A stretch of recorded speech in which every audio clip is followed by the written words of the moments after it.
Good morning, Breakfast with Bacon fans. I often have people send me the names of guests that they should be on the show, and this name was given to me by someone who I highly respect, someone who fights for marriage as hard or harder than I do. So I want to thank Bay McFarland. But my guest today is Dr. Stephen Baskerville, and I can read his bio. I'm going to try to pick things out of it, but it's one of those huge bios because he's a genius and he's really one of those fighters for truth in the American way kind of thing. You can correct me, doctor, on that. But I was interested in one of his 4 or 5 books. I believe you had 4, and now you have your 5th on the way. The book that I was interested in is the one that's called Taken into Custody: The War Against Fathers, Marriage, and the Family. And there is, in fact, a war on family, but he's basically a professor at the Collegium Intermarium in Warsaw, which I'm a Polish person, so that really intrigued me. You get to go overseas. He is also, I'm going to mess this up here. You're a research fellow at the Howard Center for Family Religion Society. He holds a PhD from the London School of Economics, and so many more. I'm reading Krakow, Poland, Fulbright scholar, so on and so forth. When we do read those bios, I think a lot of people get lost, but I just want to say to people how sometimes you get these people like Dr. Baskerville, my guest, who are so educated, and yet he's a man of strong faith. And he sees things that the average Joe like you or I may not see. And he pulls together these intellectually stimulating things, these theoretical things that come down to me, and I go, but what does that mean for me? What does that mean for society? And so with this kind of crazy piecemeal bio that says, I'm really impressed by you, Dr. Baskerville. I'm sorry I didn't read all of your stuff. What made you get into the field that you are in? Is it kind of like a line that kept changing you as you went, or were you always passionate about these topics? And welcome. Well, it's a process of evolution. I was trained in politics and history, and I had written several works on history, political history, but I discovered kind of by accident how the divorce industry worked, the divorce machinery. And I was kind of captivated by it. I was quite amazed, is the word. I was flabbergasted, actually. I was rather bowled over by it. Because not only did I realize what a horrible and devastating thing it is, but that nobody had ever really approached it. There were a lot of journalists and a lot of some theologians and a lot of psychologists and psychiatrists and people, sociologists and legal scholars, of course, who had looked at the divorce machinery and how it worked. But nobody had really analyzed it with a background in politics, what the politics behind it was, what the government's role was, what the governmental machinery behind it, how it functioned. And so I decided this was my calling, that this was what God had called me to do, because I was trained in this stuff, and I applied it to this. What I saw is this bizarre, government machinery, which other people had criticized and given inklings of, but nobody had really examined it very thoroughly. And I quickly came to the conclusion that this was by far the most repressive government machinery that exists today in the United States and has probably ever existed in the United States. And its intrusive and invasive potential, the way it invades the lives of the private lives of innocent people. It invades their home, it tears apart their families, it separates them from their children, it raids and empties their bank accounts. It's just the most amazing thing I'd ever seen. And nobody had really explored it adequately. A lot of people had deplored it, some people had defended it, but nobody had really analyzed it. So that's what I decided to do in my first book on that, Taken into Custody. Well, and I love that you use the word machinery, because as I have matured, I'm 59 years old, and I've personally dealt with, the divorce of a child. My child is divorced, and I watched the devastation on her children, and I watched, her spouse fight to save the marriage, but yet the machinery in place, i.e., let's start with no fault divorce, didn't even give him a chance. And so I do know that, Bay McFarland is also very responsible for helping some of the court cases that are out there now fighting the constitutionality of no fault divorce. And something I've said before that people don't always understand until you kind of put it into these basic terms, doctor, is that if you and I were to go to court and we were, you were the defendant, I was the plaintiff, both of us would have a chance of winning. You stole my car, a job loss, anything, right? Any court case, you have a chance of winning as the defendant, I have a chance of winning as the plaintiff. But when it comes to divorce in America, the defendant is guaranteed the loss. The plaintiff is always guaranteed to win. I file, I know I'm going to get it. And then all the court system does is take into consideration, well, how will I divide your toys? How will I divide your property? How will I divide your children? How will I take from you time? I'm going to take from you, and you have no say.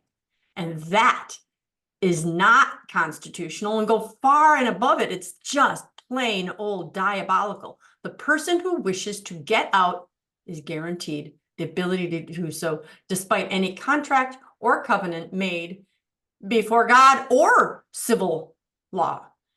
And that's what really got me thinking, this is a pure evil. How, doctor, did that take place? How did that even begin? Has it always been that way?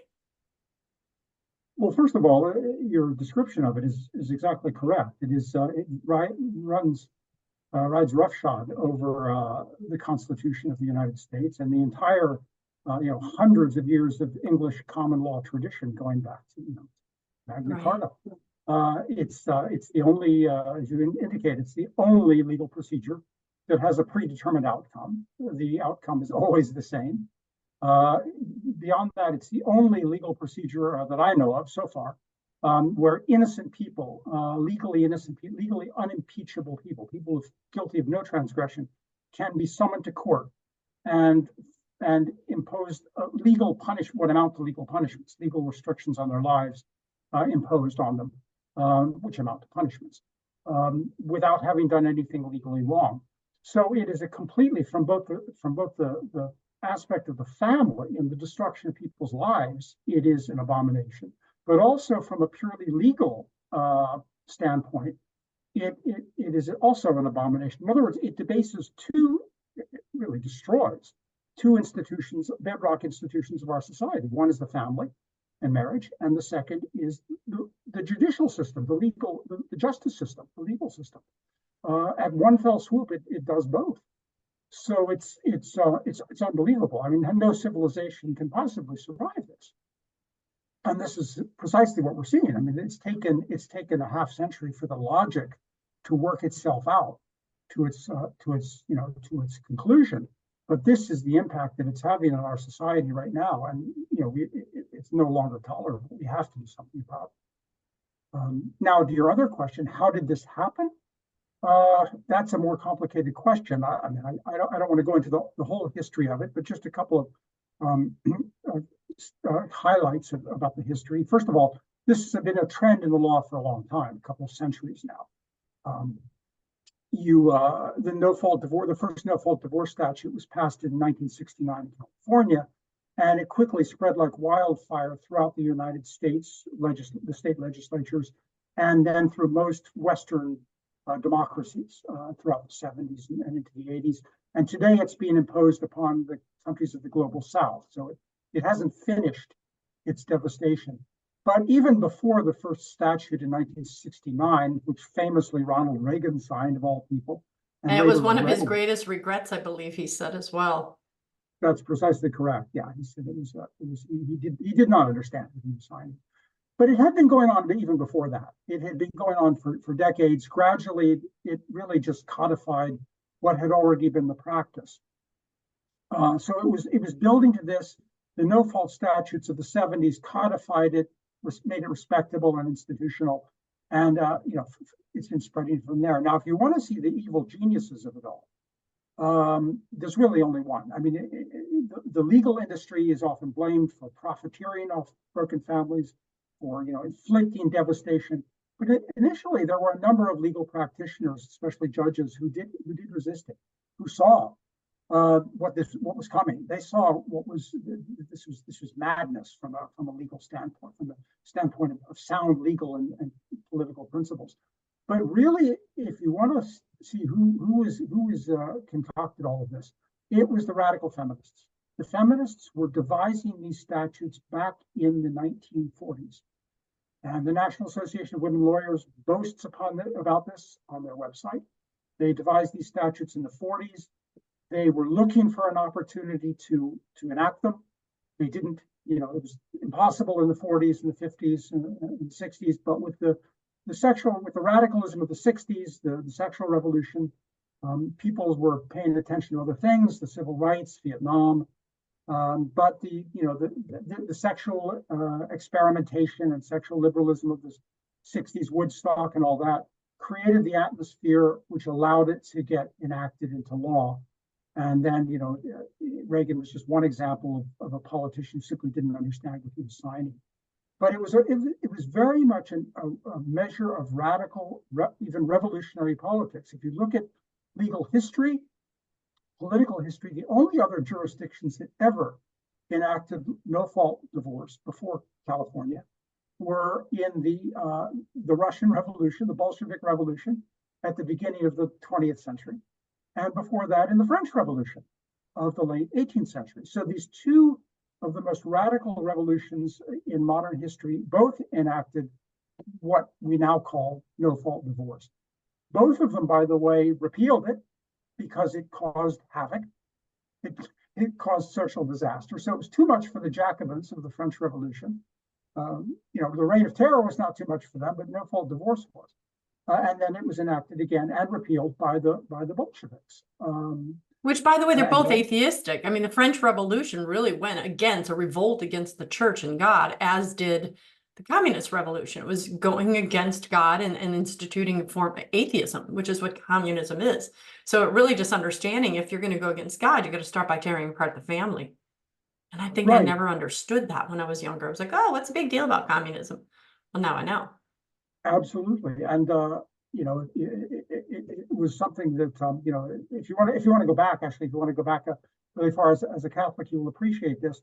If you go back to the English Revolution of the 17th century, which was fought in the name of Protestantism, there was also a divorce debated then. It wasn't enacted, but the poet John Milton wrote his famous divorce tracts during that revolution. And the Puritan government, a revolutionary government, the Puritans completely rejected it. They didn't have it, but it did open up the possibility of a discussion, a debate on the subject of divorce. So it's very much tied in with radical revolutionary politics. A famous political theorist in the French Revolution, Louis de Bonald, wrote basically a famous tract called On Divorce in the aftermath of the French Revolution. And he basically argued that divorce came out of the same ideological milieu as the Jacobinism, the radical politics. In other words, it instigated a revolution in the family using basically the same revolutionary logic as the Jacobins were using to instigate a revolution in the state. So it's no accident that this happens in the time of political radicalism. And we saw it was in the margins of the French Revolution, the margins of the Bolshevik Revolution, but with the sexual revolution of the 70s, 60s, 70s, and today, even more so in the years since, it's really now the sexual radicalism is seeing its day in the sun. It's not in the margins anymore of the Jacobins or the Marxists or the Bolsheviks or any of those. It's got its own. It's now mainstream. Sexual politics is now mainstream, and so that's what we're seeing today, very much. Yeah, it's so funny. Everything that's mainstream, and then when it's turned a tide is when those who stand on the things that used to be mainstream, like nuclear family, when they get judged, mocked, when they're told they're ridiculous. And then, of course, everything else springs out of it. Now you have so-called gay marriage, or just the acceptance of second marriages. Let's go with that. That was never societally accepted by Protestants or Catholics for many, many years. It's like, oh my gosh, you're living in sin. And then now that's expected. Oh, you should live with each other before you marry to try them out. And then, that's proceeded into anyone who wants to stand with the old-fashioned ways is really just old-fashioned, mocked, archaic. I mean, look at this craziness that's happening today with Harrison Butker. Just this week. Do you know who he is? Do you know the hubbub? Yes, I've heard the story. He So made a commencement speech about, yeah. for those who don't know, because even my own husband just last night was like, what? So you need to get on the right media. But Harrison Butker was a Super Bowl, Kansas City Chiefs Super Bowl kicker. He was the champion, and everybody loves him. He's awesome. 28 years old, married, happily married, but he's also a Latin Mass altar server, very devout in his faith. And he's Catholic, spoke at a Catholic university, gave the commencement speech saying basically, women are very happy with the vocation of motherhood. He phrased it in ways that I necessarily wouldn't have phrased it, but he is being assaulted. People from the Kansas City Chiefs organization are trying to kick him off the team, get rid of him. There are some in the organization that are going, oh no, we're keeping him. And what's really funny though, too, is that the Kansas City Chiefs Harrison Butker jersey in women's sizes are all sold out. So women are standing up saying, you can demonize this man all you want, but what he said was truth. And so, yeah, so we've come from what you were talking about into the society that is now trying to fire, demolish. They even doxed him, try to dox him, find out where his house is, go trash the guy. It really is diabolical. And so we have to fight this. And so when you wrote this book, and the book you wrote in 2007, you've written some since, and I'd like to talk about the one that's just coming out now, but it said the fight was against fathers and families and marriage. And again, I've heard this before, but why fathers? Well, this is what is often missed about this. There are some well-meaning, opponents of no-fault divorce. People emphasize the devastation of people's lives. And it is very true that, women are also have their lives ruined and devastated, and certainly children, by the no-fault divorce. So it's certainly not fathers alone, but it's really an attack on fatherhood. If you look back, again, it was devised by the radical feminists in the 40s. They're the ones that spread it in the 70s. They're the ones that are trying to spread it now into the global South. And they know very well that marriage and fatherhood are inseparable. If you look at the history of, the English common law, and even the Napoleonic Code and other legal codes, fatherhood is defined by marriage. Fatherhood is traditionally defined by marriage. The father is defined in the English common law traditionally, not as the provider of the sperm, because of course there were no tests possible, but as the man who is married to the child's mother. That's how fatherhood was defined. You can find that in the principles of, for example, Thomas Hobbes and other political philosophers. And it's what Friedrich Engels was ranting against in his tract on the family. And so fatherhood, really, divorce is a way of destroying so-called patriarchy, the fatherhood, because it is no accident that for the most part, divorces are target fathers. The first thing a divorce court does, the very first thing when a divorce is filed, people are summoned to the court, and the very first thing the court does is remove the children from the care and custody of the father. That's the very first. So it's a fait accompli. Now they will say this is a temporary order, a temporary measure, but it's never temporary. Okay, from that point on, the burden of proof. There's no burden of proof on the court to show why they do that, but the burden of proof from then on is on the father to get the children back. He has to prove negatives. He has to prove that he's a good father. He has a burden of proof, even if he's done nothing wrong, even if he's done no legal fault, either civil or criminal. He has to prove that he's good, which is, of course, proving that you're a good parent is an impossible task. So it's all from there an uphill fight. And in fact, from that point on, the child is never, the father's authority is from that point shattered. He is never again restored to his father, even if he gets full custody. He doesn't, because from that point on, his authority, and both parents' authority, but his authority in particular, because of the nature of fatherhood, is subject to the veto and the. It's usurped by the court, right? It is usurped by the court, and any authority remaining to him exists only at the pleasure of the court. In other words, it is what the court bestows on him. And effectively, since the mother is basically the satrap of the court, she's kind of the, the surrogate, the proxy of the court. She basically, in most cases, I mean, sometimes the roles are reversed, but in most cases, she acts as the, the gatekeeper and the go-between, and the courts, the courts, the implementer of the judicial power. Now, in fact, her authority is also, exists at the pleasure of the court. It can be taken away too. Sometimes it is. Sometimes once the father is his authority, he's removed from the family, then the courts will sometimes come in and take the children away from the mother as well, place the children in foster care on either real or trumped up accusations of abuse. But that from that point on, the family is destroyed. Once that link is broken, once the link between the father and the rest of the family, and that's the weakest point. That's the weakest link. Margaret Mead pointed that out. Thomas Hobbes pointed that out. Others, scholars have pointed that out. The weakest link in the family is the father. So the court breaks that first, and the father is separated. Then the mother-child dyad exists at the pleasure of the court, and it can be controlled, watered down. It can be weakened. So the father's authority is destroyed. The mother's authority is made conditional and at the pleasure of the court, and sometimes abrogated. But the family is essentially destroyed from that moment, and there's no way to make it back up. From that point, the children are wards of the court. The court controls them. The court decides what is the so-called best interest of the child is from that point to be determined by the court, even if the father is completely legally unimpeachable. He's sitting in his own home, minding his own business. The very filing of the divorce is what destroys his authority. And this is why the mothers are enticed into this. They know they are given this irresistible power.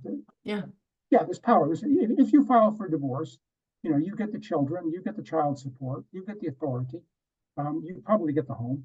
You get at least half of everything, and probably a lot more than that. And you get the decision making. You don't have to listen to him anymore for anything. So it's this irresistible bargain that is offered to the mother by the courts, and many of them take it. Once the mother makes a trip to the lawyer's office or to the women's rights center or to the domestic violence shelter, from that point on, she finds out what the deal is, and it's almost irresistible. Yeah. So, are you married? I am. How many years? I've been married, we just celebrated our 10th anniversary. Oh, okay. I was wondering, how has all of this research affected your own decisions to stay in marriage or to fight for marriage? Or yeah, I was divorced with children from a previous marriage, so I have some personal experience in how this works. But I've also examined many cases. I mean, I've seen cases, and I've more than the number of cases I've examined, seen and witnessed. I've examined the way the law works and the politics behind the law, and it's nobody refutes what I say. I mean, what I describe. Oh, no. That's what I was saying. I would think that it would strengthen your own argument, knowing how this works against your family. Absolutely. And once you understand how the government machinery works, how the law works, it's obvious. It becomes very clear what's going on. It's basically a system. Some people call it, I called it this, and I've not been refuted. I've called it a system of government extortion and kidnapping, where the government takes control of your children and uses them to shake you down for everything you have. And nobody has refuted what I say. No lawyer. No, that's why the book is called Take It Into Custody. I mean, they do get to tell you what you're going to do with your children. And people who file for divorce, doctor, don't even realize that they don't realize as soon as you do this, they're going to tell you. And I'll have mothers come to me, fathers come to me. It's like they're disobeying the court order. I need to see my kids. They were supposed to have my kids to me on Friday, and they're not getting the kids back to me until on Sunday. Well, go through the court. You have surrendered all of your power, and it's so much easier to fight in the marriage, to fight for those children between the two people who created that child and loved him most. It's not easy, but it's easier than dealing with the courts. Exactly. The courts you're dealing with the courts, the welfare agencies, they don't care about you or your children. Social workers, all of them have a vested interest in making the system as horrible as they can, and that's precisely the thing. So take me on a journey to where you are today. You have, it's because that book that we're talking about, you wrote in 2007. And, if we find you follow this line that, you've been going through in your life, and then, 10 years later, you really see this even deeper than the new politics of sex, the sexual revolution, civil liberties, the growth of government power. And then your newest book is coming out now, and it's called what? Because it's on the same thread. Right. It's called, well, the title now we've decided on is going to be Who Lost America? And this goes back to the old debate of the 1950s after the Chinese Revolution. When the communists took over China, the Americans held a great debate: who lost China? China's been taken over by communists. Whose fault is it? Yeah. And that's what I ask in this new book: is who lost America? Who did? But no, who did lose us? Who did lose us? You got to read the book. I'll come back to that. But you asked me first, the trajectory of this. Well, I wrote the first book was fairly taken into custody, was fairly narrowly focused on the divorce machinery and the system of no-fault divorce. And I argued that a lot of it was based on the welfare system. It began with the low-income families on welfare, and then the divorce, the welfare machinery was expanded into the middle class by divorce. So the machinery was there. It began by preying on low-income families through welfare, and then with no-fault divorce, that same machinery dealing with things like child abuse, domestic violence, child support enforcement, all of that was created for the welfare system and then expanded to include the middle class by divorce. So that was the horror that I dealt with in the first book, Taken into Custody. After I finished that, and by the way, none of that is out of date. It's like you say, it's published 14 years ago. Yeah. And none of it is nothing's changed. If anything, it's gotten worse. So you can still read that. It's still probably my best-selling book because it's the most practical. Because it makes sense. Yeah. We all are victimized by it. Exactly. Well, after that, though, I suddenly realized over time that what was happening, what I was seeing in the divorce machine, was only a part of a larger trend of government machinery that was being created, very repressive, very autocratic, authoritarian government machinery that had grown up around the sexual revolution. And it wasn't limited to divorce. I still believe the divorce machinery is the most invasive, intrusive, repressive machinery. Yeah. But there's many others, and it was all expanding outward very fast, driven largely by radical feminism, but also with the assistance of the legal profession, the social work profession, and others. And I saw things like, for example, an integral part of the divorce system is false accusations of child abuse, first of all, and then increasingly that became false accusations of domestic violence. Yep. Well, that was so successful in the divorce machinery that the feminists started using it elsewhere, and they started using sexual accusations against other men, against anyone who they wanted to silence and shut down and get out of power. Look at Clarence Thomas. Exactly. Bill Cosby, the Duke of York, of course, Brett Kavanaugh, the Supreme Court nominee, anybody that they wanted to silence, who was including some liberal politicians, Joe Biden, Bill Clinton. But it became a political weapon. It was very clear that the Me Too movement basically grew out of the divorce machinery. They started using these accusations. Well, the sexual harassment one was very old. It gone back. Daphne Patai wrote a good book on that. And then sexual harassment blended into sexual assault blended into rape. All of these things became political weapons, and they could be used against just ordinary men, or they could be used against high-profile celebrities or politicians or whoever wanted. Like the marital rape, not that it doesn't take place. I am not minimizing anything, but to see how it's used so often. I've had several clients come through. One man has 7 children. He was accused of it, and his wife used to teach pre-K classes. I have a man in my group who has 9 children, and the wife is like, "You raped me for child 7 and 4." Well, if he raped you for child 4, why on earth did you stay for child 5, 6, 7, 8, 9? Those were willing. So this idea, and so I'm sitting here, boy, did I get attacked when I did some videos about, no, it wasn't rape. And I think now that I'm listening to you, I was actually hitting on what you are talking about, the mechanism that says, oh, well, whenever you claim rape, you're right. And they're wrong unless they can prove themselves innocent. So they are guilty just because you claimed it. The Me Too movement. I have a friend of mine, same age, love her dearly, a different political direction though. And she said, oh yeah, I never thought I was sexually assaulted until I hear this. And they're like, oh, but you know what? If it means the time that the guy said such and such, then I was sexually assaulted. Me too. Me too. Almost like she was proud of it. Yeah. And so then I had that discussion with my daughter, who was raised by me, and she's like, well, you just don't know because some of these innuendo. I'm like, well, no, because where is it the difference between human mating and flourishing and relationships and flirting? And a man is not supposed to say that he likes your body, or I mean, I'm sure he could be less crude if he, lets you know he likes your backside or the way you're shaped, or your breasts or things like that, which there are some guys that I'm like, shut up, you're so stupid, as a young girl growing up. But it used to be flattery when a man would tell you things that now, sorry, that's sexual assault. I've had girls, doctor. I taught at the university here, 40,000 people, urban liberal university, and girls that would come talk to me here and they're like, well, I laid in the bed with my boyfriend and all I had on was my panties and my bra and we made out, but then he raped me. And maybe I shouldn't have done that. And I'm like, yeah, you shouldn't. And all the fault is on the man because he should have had all the strength to control his body, but she shouldn't have any.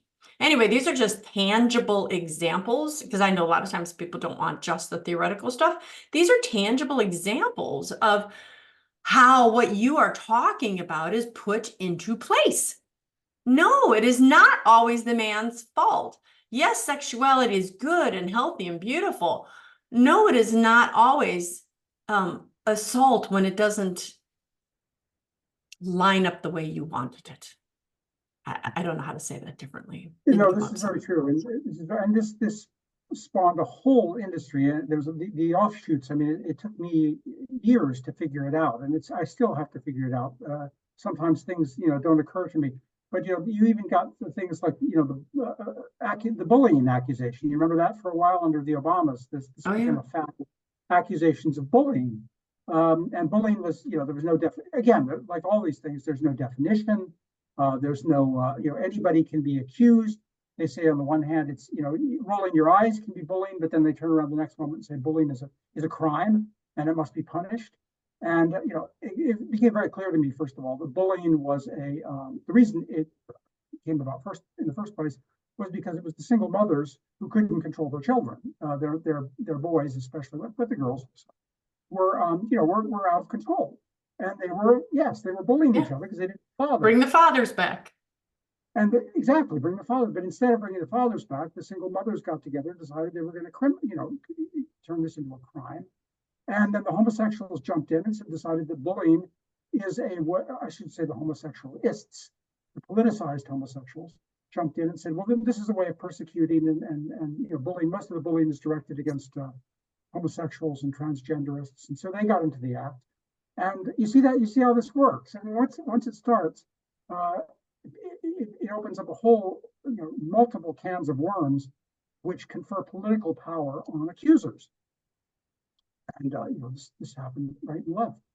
I just I found this all through our society, the way this was happening, things I had never considered. I started to examine the system of development aid, the way, the system of aid coming from the United Nations and other intergovernmental organizations to impoverished countries in the global south. And I realized it operates very similarly to the way that the welfare system operates domestically. And the functionaries at the United Nations are overwhelmingly radical feminists. They spend the vast bulk of their time enacting programs and devising programs based on feminist principles. And they spend a lot of time throwing men out of their homes in the global south. and enacting programs that are exclusively for women, that try to empower them, so to speak, economically, so that they don't need husbands and they don't need fathers. So the ripple effect of this throughout our society is just amazing. You've mentioned the global south a couple times. What's that mean? Well, I mean, what used to be called the third world, the poor countries, the developing countries, Okay.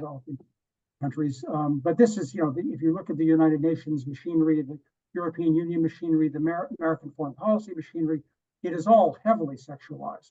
Yes, and especially in its interactions with, a lot of this happened in the Obama administration and the Clintons.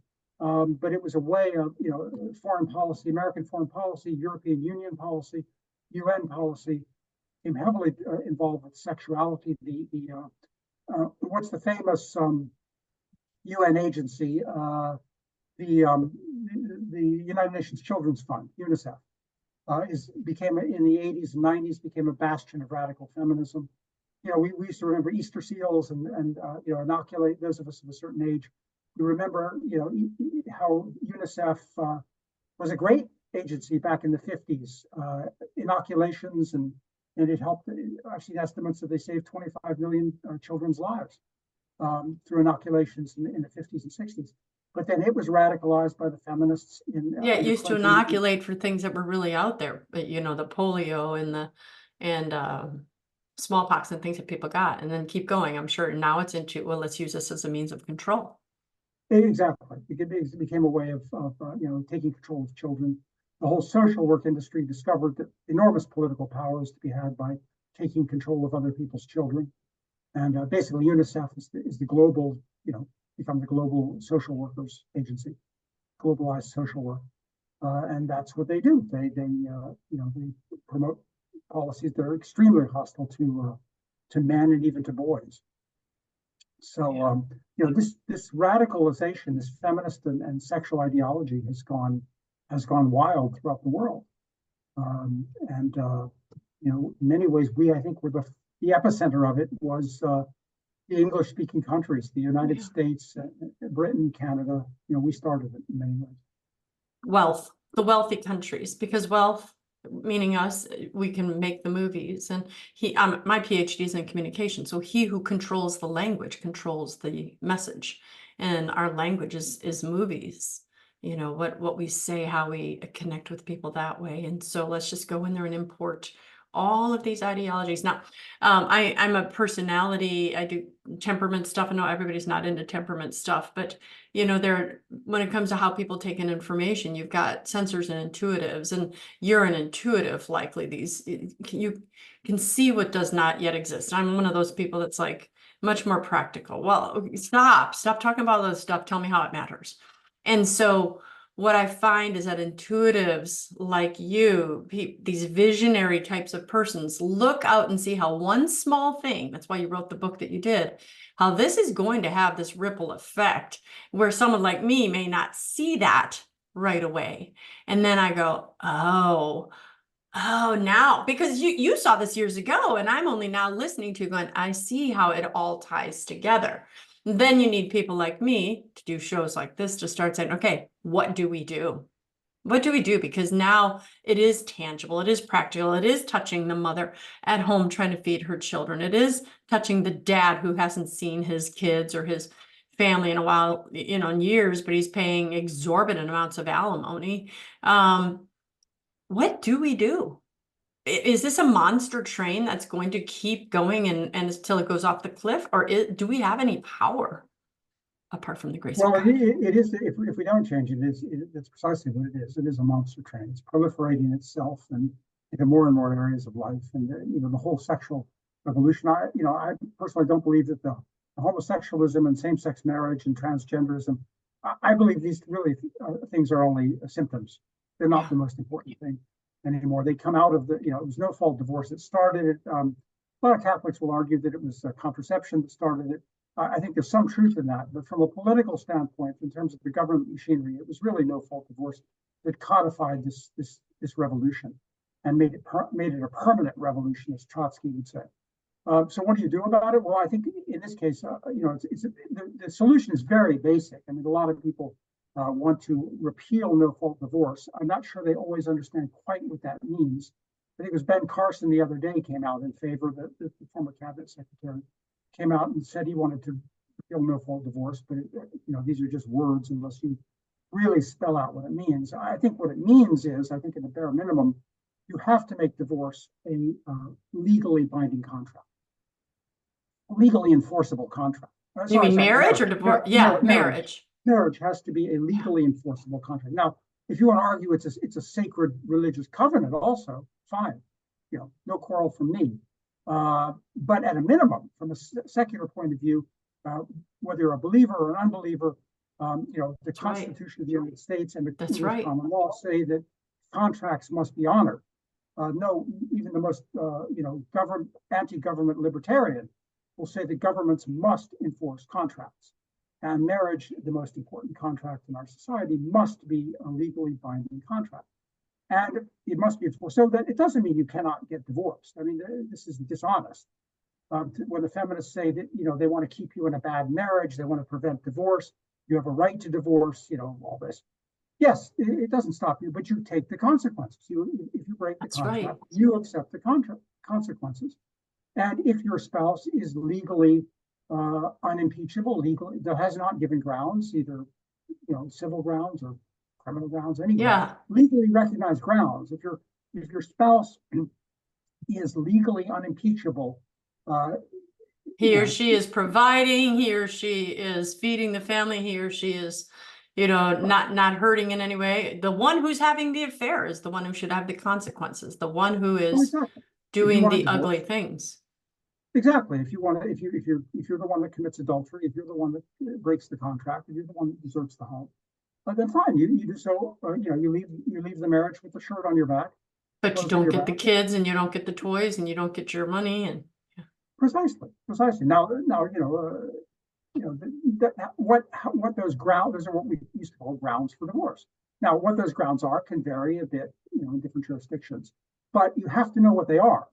In some jurisdictions, it was if you were a felon, if you committed a felony, if you abused drugs. These grounds can vary, but you have to know in advance what they are. If you commit adultery, if you file for divorce without grounds, if you desert the marital home. Oh, here's the rule and I broke it. Just like my child. You were told not to throw a baseball outside. You did. You broke a window. I knew that was wrong, and I knew that I broke that rule. But we have no clear rules in marriage. And this doesn't require extensive legal engineering or social engineering. You don't have to elaborate. All these silly legislative measures like 6-month waiting periods and these are just band-aids. They do absolutely no good whatsoever. You've got to make marriage a legally binding contract and enforce it in the law. And if you break it, you accept the consequences. And that's the only way. And that doesn't even require any legislation. You could enforce that. It help, but it could be enforced judicially and with enough pressure. Arguably, it is already enforced because the Constitution says no state shall make a law, impairing the obligation of contract. So it's there. It's there in black and white in the Constitution already. It just means that, and by the way, in my book, I show, as you indicated at the beginning of our talk, that if you go down one of my chapters, I go down the Bill of Rights and the body of the Constitution, and I show that virtually every important clause in the Bill of Rights and Constitution is violated routinely in the family courts, including things like the contract clause, habeas corpus, ex post facto laws. You name it. There isn't a legal abuse that isn't routine in these courts. And simply, as you say, once you enact ridiculous legal, no fault justice is an oxymoron. It's a contradiction in terms. You cannot have no fault justice. Justice in any legal system of integrity requires recognizing fault. Otherwise, you're allowing people to break the law with impunity. And once you allow people to break the law with impunity, then you have to start. You either punish the guilty or you have to punish the innocent. And that's what we're doing. We're punishing innocent. But the fault is still there. It's just, the fault, we threw the fault out the front door, but it comes back in through the back door. And it means we punish not the guilty, but we punish the innocent. And this is obviously, tolerable in a society. Yeah. Just shows how terrible it's gotten now that children don't even belong to the parents. Some states are allowing birth certificates that say parent one, parent two, instead of mom and dad, or biology has nothing to do. I mean, it's just gotten so crazy that, I mean, an act of God is really what I believe is the only thing that's going to fix this. God has to come down, strike a few prominent people, and then say, wake the heck up. I don't think God would ever say wake the heck up, but I do think God is going to have to say enough is enough. And then, people have their eyes opened, because I personally just see it as a freight train going off the cliff until that, because it's just so self-centered, so all about me. There's just no focus on the other, just the self. Well, as long as you mention God, I'll just say that I think that a religious revival would help the situation. I don't think it's necessarily adequate. I think one of the institutions that has really fallen down on this are the churches, all of the churches. The Protestant churches, the Catholic Church, as you say, does not recognize divorce, but in practice they look the other way too. They don't in law, but they do in practice. Well, just go get an annulment. Exactly. It's become Catholic divorce, which is diabolical as well. Yeah, and the church, and I think in many ways the churches have created a vacuum that the legal profession entered. In other words, at one time, the forum of first resort, the first forum when a family was in crisis and couldn't work it out among themselves, the first resort remedy was the congregation, was the church, the local congregation, which means the local community as well, as led by the church and the priest or the pastor, and this was the first place. And the priest or the pastor and the local congregation had an incentive, aside from, first of all, they had Christian principles, but even if they weren't, even if they fell down on their Christian principles, they had an incentive to deal with the matter, because they didn't make any money by the broken down family, and they wanted to get back to their lives and get back to saving souls. And so there was no incentive to make the situation worse. That's my point. Yeah. Once the church has deserted this turf, once the church has got cold feet and stopped dealing with it, and when I say the churches, I don't just mean the clergy, I mean also all of us. Oh, yeah, I agree. Yeah.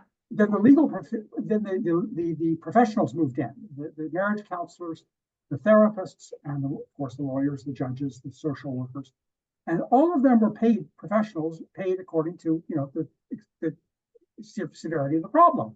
So once you replace the amateurs, the local congregation and the community, with professionals, then you're replacing people who don't have an incentive to make it worse with people who do have an incentive to make it worse. And that's precisely what they've done. So once you open that vacuum up and allow the legal professionals to move in, then the game is lost, because they do have a professional incentive to simply make it worse. And that's what they've been doing ever since. So, the churches, I would like to say, need to take back that turf. Yeah, I agree with you. I'm not holding my breath. But, I'm with you. But I believe unless they do, they are not true churches. But there are people like you and me that are speaking, and you are a Christian, I am a Catholic Christian, and we are speaking up. So in that sense, the church is starting to wake up. One thing I've learned in my profession is that there's a whole, eyes are being opened for many people, not enough, that are saying enough is enough. The whole fact that we're having this conversation, the whole fact that you wrote this book, it was about 50 years from this no-fault divorce, 50 years from when really the craziness of the 60s started, where people go, whoa, no more. Now we see. I mean, everybody's not as smart as you that can see what's going to happen before it happens, because you're not intuitive. But some are like me, where it's like, okay, now I've seen the wreckage. We got to stop. And so I think we fight together to end this.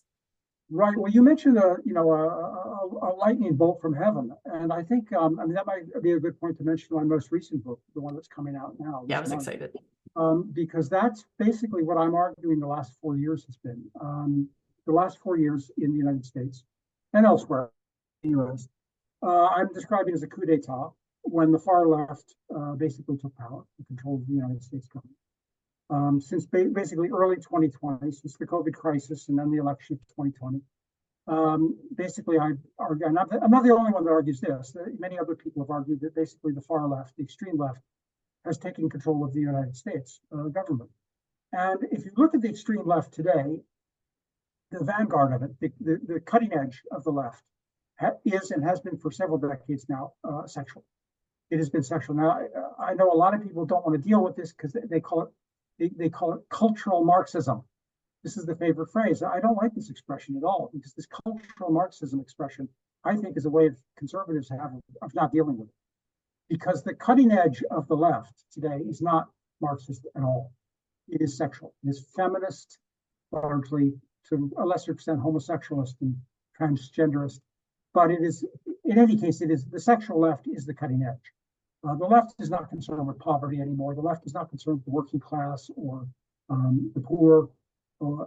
It's this faux victimization. It's this whole. This is going out the window. It is, as you say, as people say, it is identity politics. But identity politics is, I mean, if you look at the politics of things like race and environmentalism, really they're quite trivial. But it's victimhood. They've created an ideology of victimhood. You're black, you're a victim. If you're a woman, you're a victim. If you're trans, you're a victim. And so they're trying to take it off of the person. Right. I mean, the real issue, and put it on these things. But in my view, the sexual aspect of that, the gender aspect, is by far the most important. I don't think the leftists talk about race, class, and race, class, and sex, race, class, and gender. But I think race and class, first of all, class is passé for the left. Race, I think, is largely a smokescreen. And I think the real cutting edge, what really enabled the left to take power in the last 4 years has been not racial politics, it has been sexual politics. And the proof of that, I argue in this book, is you look at the continued condition today of the black male. This all started in many ways with George Floyd and the Minneapolis ghetto. And yes, Black Lives Matter, was the cutting edge of this, but Black Lives Matter was created and run by radical feminists. And if you look, who wanted to destroy the family, that was on their website. Precisely. And if you look at the condition of the black male, he is still, it has to be said, in worse condition of anyone in our society today. If you look at all of the things that are demanded in the name of race, things like welfare, affirmative action, reparations, these programs on the racial agenda, none of them help the black male at all. They are entirely geared to helping black single mothers. And this is where it started. This is where it all started, with single mothers on welfare. This was this is what began it all. This was the original deep state, was the welfare machinery. If you define the deep state as being civil servants, bureaucrats, functionaries, taking control of the lives of innocent people, non-criminal people, then the original deep state was the welfare state. It was the model, it was the blueprint for all the rest of it. It wasn't the FBI, it wasn't the CIA, it wasn't the Homeland Security. They learned it from the welfare system. And if you look at the military today, for example, it is a gigantic welfare system. Yeah. So welfare was the beginning of it. It was how we addressed or failed to address the problems of the poor. That's where Marxism came from, and that's where welfarism and woke ideology came from. How we dealt with the poor, or how we failed to deal with it. How we avoided the poor. What is the name of the new book? The name of the new book is "Who Lost America?" Yeah. And it's why America went far left and how to undo it. And we are going to have a link to that book here. Just today, we were the first to see the cover art of that book. So I'm excited. It's coming out. We're now allowed to start ordering or pre-ordering. Yes, Doctor? Yes, I hope so. I'm not sure if they're pre-ordering, but we'll put the link here. I will put up a link on my website. My website is stephenbaskerville.com. There's already a little information about the book, but I don't think there's an Amazon or any I'll put as much of a link as I can right here in the show notes, so you don't have to go fishing around. And I will have a link to Stephen Baskerville's website, so you can learn a little bit more and get these, study, educate yourself and find out how these things tie together. Don't just take your media in from what is fed to you. Don't look at what's just scrolling from your social media thread or your mainstream media television news stories. Start looking at some of these things. You're smart. I believe way more people watching is smart than they think they are. And learn from Dr. Baskerville, see these things, put them together, and then how do they line up with what you've learned, with what you've lived, and what you know, what you see, and then let's start kind of making a little noise and really fighting. I think too, doctor, we get so tired, we're like, whatever, someone else can fight it. I've been that way many times. But let's start with the knowledge, and then let's see where the Lord kind of pokes you, and let's that be the area that you want to fight against these things that are destroying marriage, family, community, society, our governments, everything. So I wish we had more time to talk, but let me ask you for this fill in the blank. Name one thing you'd have our viewers do differently as a result of something they heard today. Oh, that's a good one. I would say agitate in the alternative media, like what you're doing, basically. Patronize shows like this one. Encourage them to deal with these issues more, because this is where it's going to be, is the alternative media, independent media. The mainstream media is, by the way, the mainstream media was first corrupted about this. There was a news blackout, at least going back to the 90s, about what I'm talking. And notice you never heard about anything that I'm talking about here in the mainstream media. I discovered it in the late 90s, and I couldn't get anyone in the mainstream media to listen to me. And so that was the original, that was the first real blackout in the mainstream media. So I think this is also where the mainstream media learned to black out the news that they don't want that message out there. So yeah, so the alternative media, like with the shows like this, we need more of them. Watch them, comment on them, like them, click like, recirculate them, and demand that they address these kinds of issues. Because I see even in something like the Epoch Times. I mean, they did a terrible piece the other day on fatherlessness, in which they didn't touch on this at all. They just blame the fathers, so even the conservative media is pretty useless if it's got pretensions to be mainstream. So you really need, as you say, independent media and independent citizens to think for themselves. I want you guys get Dr. Baskerville's books. You can go to his website, Stephen, that's with a PH, STEPHEN, Baskerville.com, and you can see the books he's written. He's written some good things about gentlemen and manners. I love it.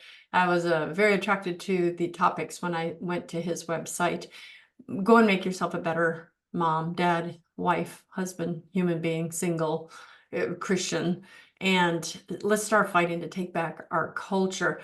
You can share this show with other people who you're like, yeah, they had really good stuff they said, but I really don't know how to say it myself. Send the show to someone, let them hear it for themselves.